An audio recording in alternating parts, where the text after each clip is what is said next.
Good evening, ladies and gentlemen. Welcome to new episodes of Lifestyle with Dr. Mobi.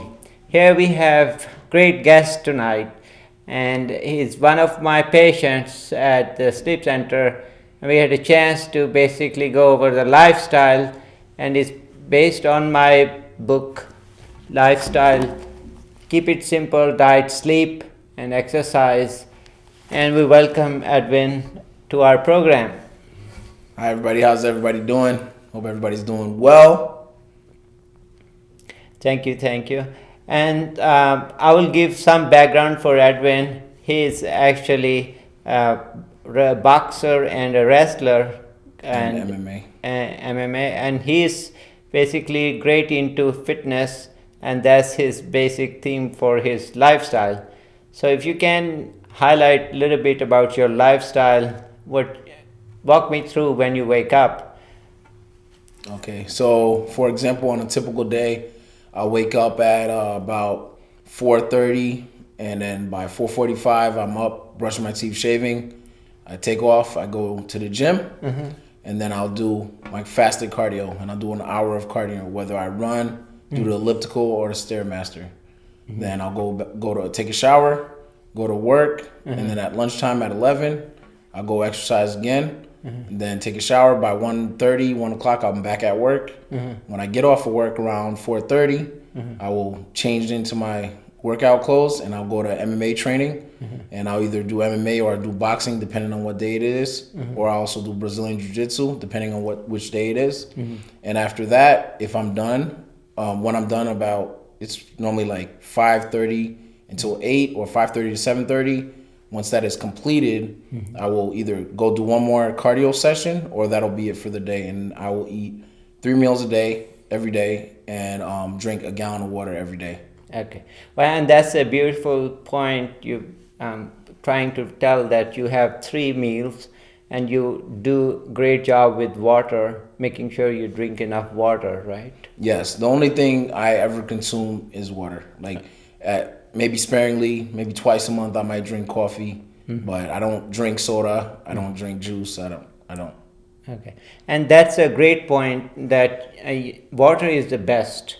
There are a lot of commercial products out there where people would try to tell you to drink this or that, but remember, water is still the best.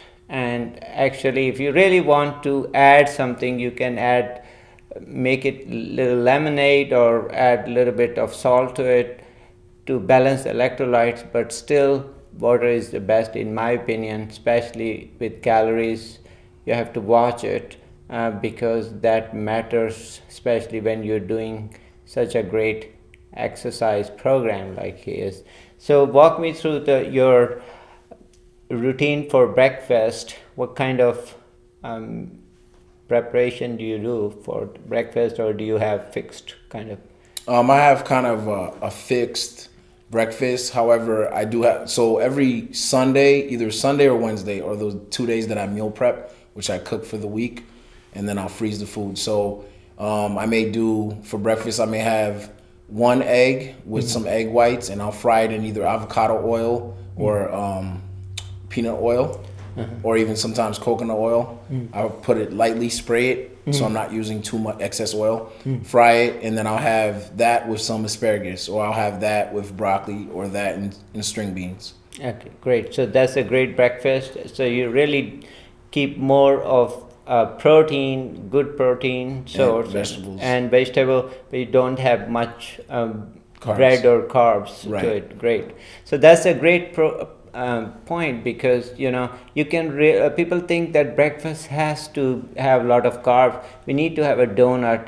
I think they will be for a big surprise, because you don't need a lot of sugars in the breakfast. You can actually do a pretty good job with protein and fat, and that actually is more satisfying in my opinion. And actually I also discuss that in my book. And back to sir, so walk me through then the lunch. May I add something with the breakfast?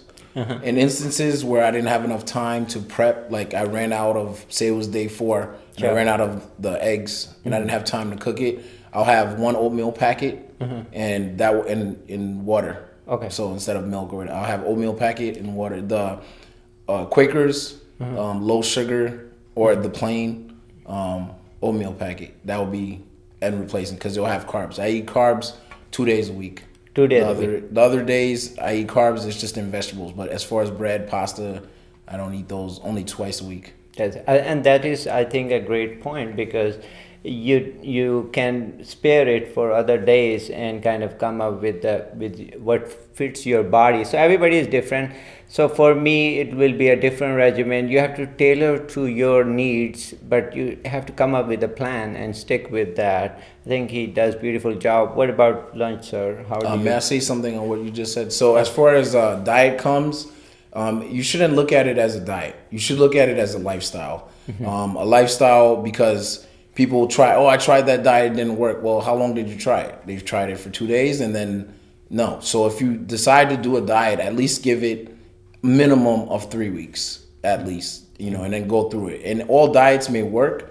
However, if you don't stick with it and you go back to your old habits, you will gain more weight than what you started off, believe it or not. And I think that's a great point, that diets is just the beginning journey, and this is not the destination. So this is your whole lifestyle. It is the way we're gonna be rest of our life. It's not about 1 day thing, 1 week. It's a dedication, and nobody is counting the time. Best is you introduce and stay with it. Don't go backwards, because all the progress you're gonna make, you can actually gain weight back. That's sad, but that's true. And then coming back to lunch. So for lunch, I'll have. I'm sticking for my protein. I tend to stick to fish and seafood. So I may have 6 ounces of cod. Cod is a white fish. It's very low sodium, very low on fat, and high protein. Okay. Right. So I also, on all my cooking, I do not eat salt. I season using herbs and spices. So red pepper, black pepper, white pepper, and garlic powder, not garlic salt, garlic powder. So my sodium intake is low, and I reserve eating salt for when I'm in certain occasions where I'm eating out with, social events where I'm kind of, restricted because I didn't cook the food, and that's when I intake my salt. Okay, and that's a great point. Another one is the salt. So a lot of processed meat, which I have little reservations, especially like turkey, which was available or still available in the market, has a lot of salt in it. And so you have to be really careful about the preservatives, especially it has a lot of salt in it. So salt is actually can really make things worse, and it does not help anyone. And he's very good at watching the salt intake. So you don't want to burden with preservatives. Right. I avoid packaged food. So basically, if it has a label, I try to avoid it. So obviously, I eat the Quakers oatmeals, and it has a nutritional label. But when I say I avoid the labels, the fish, go to the fish market and get it. And if you're strapped for time and you don't have time, and you get the frozen one, and it'll have a nutritional label. But strictly the fish, I avoid those packages. I don't eat chips. I don't eat cookies. I don't enjoy those things. So like it's a cultural thing. I'm Haitian American. My mom and dad are from Haiti, and we don't eat those things. So it's not like I'm, as to somebody else who ate cookies and donuts, that's kind of a hard change for them. But for me, that's not. What was hard for me was giving up, like eating rice every day. That's harder. So you were, it's like me too. I'm from Pakistan, and we have a lot of rice in a lot of our dishes. So to give up rice was very hard for me also and my family. So I'm glad that you mentioned that you were also raised with rice dishes. Yes. But when did that change happen, that you have to take care of your body more and give up rice and all that food? It started when I never ate breakfast until I joined the military. So my breakfast would consist of bread with coffee, and it might not, or no breakfast, and it's just lunch and dinner, or just one meal a day. So what happens is you overeat. you eat more than you would eat. And also another thing I discovered is sometimes you think you're hungry, but you're actually thirsty. So drinking a gallon of water also suppresses your hunger. You know? That's a great point. That's a great point. And I think there's another one aspect which I discuss in my book is called mindful eating, which means that if you put your mind to eating, which means that you eat at different portions rather than eat a big meal, that's very important for a number of factors. You have to remember, stomach is a bag, and more you stretch that bag, the bigger it gets, and which means next time it's going to ask for more food also. And brain, all the hunger center, satiety center is up here, not here. So even if the change does not happen here in our thinking, that drink water before you eat, and maybe it is your thirst, might not be even hungry.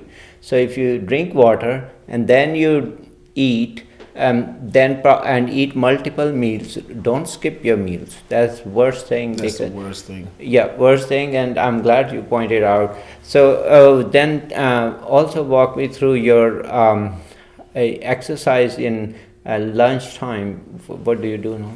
Okay, so to go back to your question of when it started, I want to say it started in 2009 as far as like portion control and also realizing, that people can eat and they can eat the same thing I'm eating, but their body will react to it differently due to their genetics and due to their lifestyle. So 2009 to answer your first question. And for my lunch, since I did cardio in the morning, then at lunchtime I would lift. Now I have some size on me, but I don't lift heavy. I have in the past, but I lift lightweight. So I'll do 3 sets of 30 on whatever exercise I'm doing, something very light that I can do it 30 times. If I can do it 30 times, then it's too light. Then I'll go up to where I barely can do it 30 times. And if I can't do it 30 times, it's too heavy.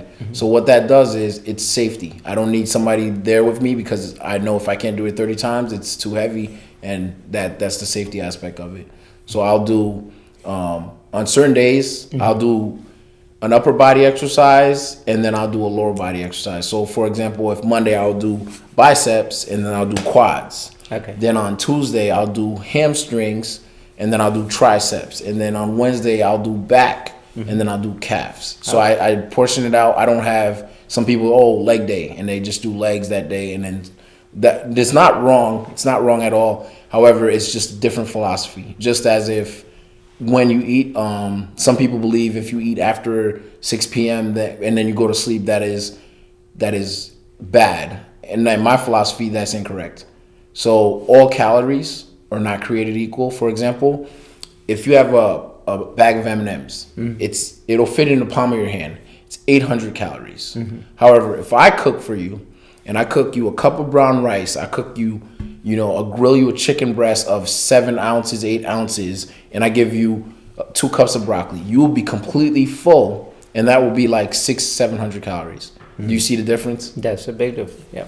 And that's, I think, a great point about these industrialization of food, which they have compacted the food to mega calories, in my opinion. So like we have donuts and we have these food processed which actually compact the calories. So like M&M, he's giving example, it has what, 500-600 calories? It has 800 calories. If you look at the back of an M&M, it will say 400 calories, 2 servings, meaning nobody eats half a bag of M&Ms, so 2 times 400, it's going to be 800 calories. Yeah, 800 calories. And instead, if you eat that chicken and broccoli and which you prepare, you will never eat that much anyways. Right. And you will be full. And that's a great point. I think that's one problem I see also with fast food is that people want to eat quickly and they want to eat all the calories they can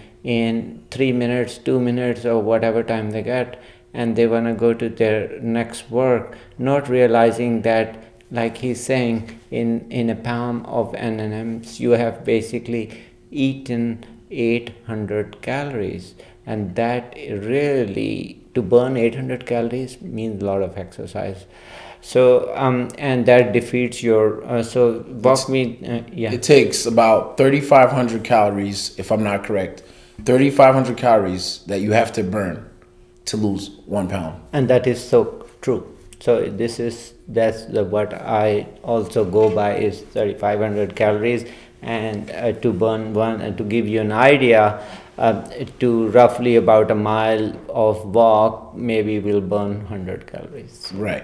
Maybe 90 to 100, yes. Yeah, Depending on your size, weight, and age, Age. and male or female. So that's very important that we should be educated about what we are putting in our mouth and what we are eating and what we are actually can burn or which we can actually process. So body cannot process all that food, and guess where it's going to go? It's going to be stored as fat in all the organs of the body, including liver, which will cause fatty liver first on the intestine, and will develop diabetes on all the soft tissues because you gain more fat percentage of the body, and you create this problem for the body to process and put a load on insulin, because insulin is needed to get the carb inside your most of the cells except brain and heart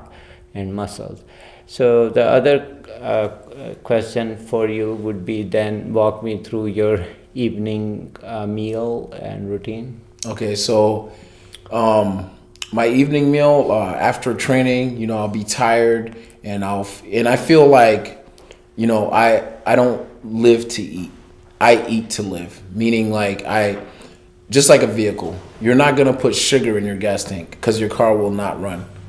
So what you're put in is a result of what you're gonna look like. So I get home and I tend to make my salads. Because I used to see buying the already made salads, they'll go bad very quickly. But I'll lay it out. I'll put like romaine lettuce or shredded lettuce, followed by jalapenos, followed by I'll put some olives in there. I'll put tomatoes and then cucumbers, and I'll mix it all up and I'll eat it till I'm full. And it'll approximately be maybe like a cup or two of lettuce, 1 tomato, onions, and maybe 3 jalapenos. And I might eat all of it or I might eat half. But at the end of the day, if I sat there and ate all of it, it would still probably be like 400 calories. Oh, great. So you are very careful about your calories. And my intake, yes. Intake. I weigh my food. So that's a great point. I think if we look at, that we have to learn from each other, that, no matter what your level is, I mean, he's really good at for many years since 2009, but he's still very motivated, dedicated, and he is actually very calculative with his food. And I do that, by the way, same thing. I have been very careful still, and I'm doing every day, weigh my food. Even I don't trust myself on that because I want to make sure I don't cheat on the portions and eat more than what my body can handle. So those are, I have a weighing scale for the food, right? And I'm sure you do portion same way. Yes, portion sizes are very important. And like I said, I didn't learn about portion sizes until 2009. Actually, 2005 I learned about it, but I started actually applying it into my life in 2009. But it was like get a piece of chicken, you get a big piece, and you eat it. You don't know how much it weighs. You don't know. It should be about the size of your fist. And when you say, if you had your plate, you cut your plate in half. Half of it should be vegetables, a quarter of it carbs, and then a quarter of it meat. And if you want to you cut out the carbs and increase the veggies, that's even better. May I add something on the common mistakes that I've seen of people that I've helped? Common mistakes that I've seen of people that I've assisted on losing weight is they'll eat healthy Monday through Thursday.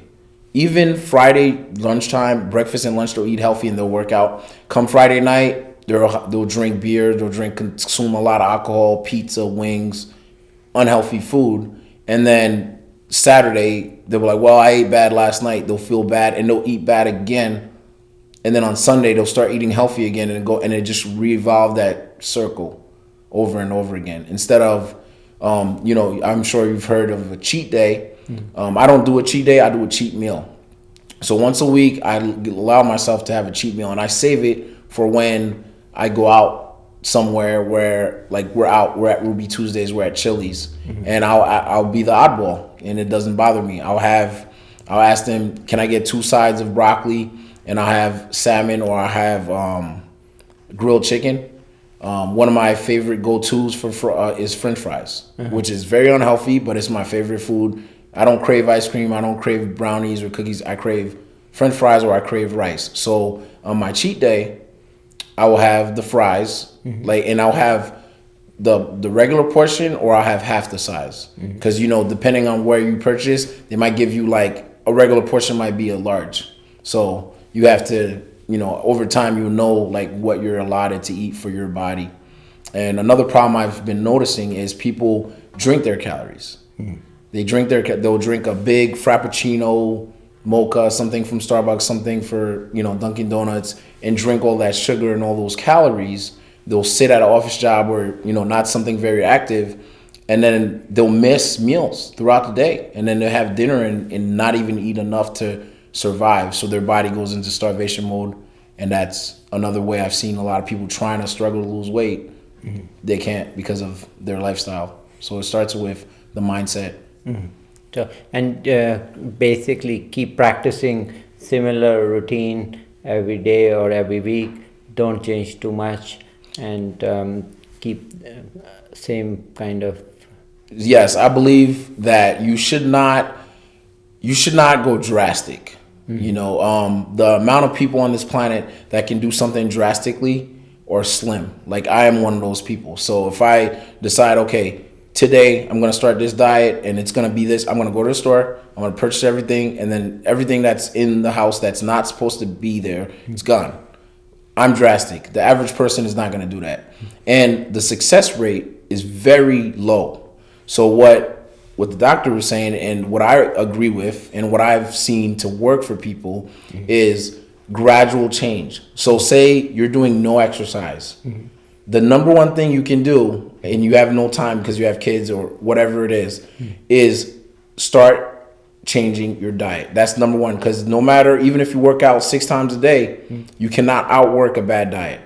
So I recommend change your diet. Okay, I'm going to change my breakfast. Okay, I'm eating bagels and croissants loaded with thousands of calories and carbs. So I'm going to eat 1 croissant. And then you gradually change, and then you change your lunch, and then you change your dinner. Now that your nutrition is good, am I drinking enough water, or am I drinking any excess calories that I can get rid of? Okay, I like drinking soda, so in that case, let me just have 1 soda today instead of a 2-liter.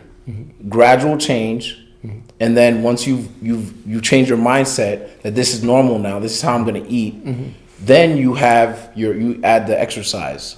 Once you've done the nutrition, you've done the exercise.